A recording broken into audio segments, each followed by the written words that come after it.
मी म्हणतो बाहेरचं सोडून द्या. ज्यांच्या घरात मुलं आहे ना, बापाचं मी बऱ्याच वेळा पाहिलेत, ते त्या मुलापुढे आम्हाला तक्रार करतात, मुलगा फार फालतू आहे आमचा. काय बापाची उद्गार आहे. मी म्हटलं तुमच्या पोटी जन्माला आलेत ते. काय बोलतो आपण. मुलाला कळत नाही, ठीक आहे. तुमची भाषा नीट ठेवा, तुमचं बोलणं नीट ठेवा, मुलाचा अपमान करू नका. आणि दुसरा शब्द सांगतो तुम्हाला, तो मुलगा त्याचं अस्तित्व घेऊन जन्माला आलेला आहे. तुमची गुलामी करण्याकरता आलं नाहीत. तुम्ही ठरवेल त्या पद्धतीने तो वागणार नाहीत. जर वागला तो गुलाम झाला. तुम्ही जर नीट वागला नाहीत, तुम्ही जर मोठा झाला नाहीत, तुम्ही काय तुमच्या मुलाकडून अपेक्षा. मुलगा आहे या अस्तित्वाचा बापाने आनंद घ्यावा.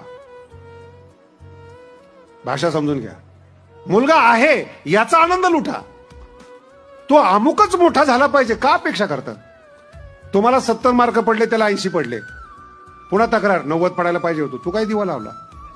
तुझी मार्कशीट बघ ना, त्या काळात तुला किती कळत होतं. आणि जर म्हटलं ना की मुलं आजची फार फार हुशार आहे, तो आपल्याला ते मोबाईल वापरतात, ते मुलं पटापट वापरतात, म्हणजे काय बोलतो.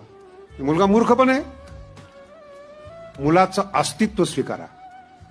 तो जसा आहे तसा आहे, ईश्वराचा प्रसाद आहे. त्याला गुलाम करू नका, त्याला बळजबरी करू नका.